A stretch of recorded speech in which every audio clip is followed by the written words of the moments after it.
गीत गावला जाय छै। हाजी माए हन बात तू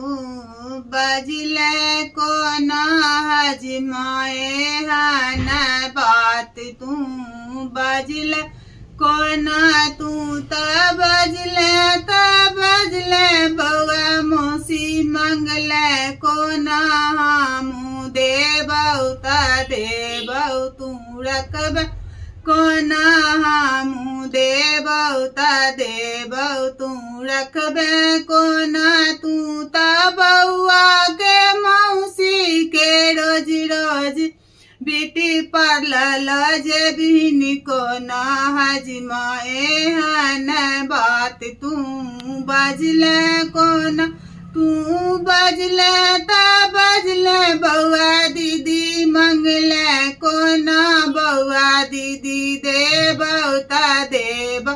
तू रखबे कोना, दीदी देबौ त देबौ तू रखबे कोना, तू त रोज रोज सिनेमा देखबिन कोना, तू त रोज रोज सिनेमा देखबिन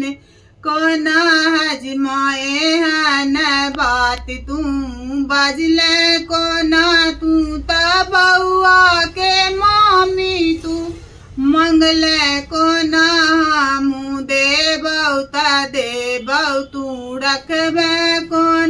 तू त रोज रोज मॉल घूमे बिन कोना, हाजी माए हन बात तू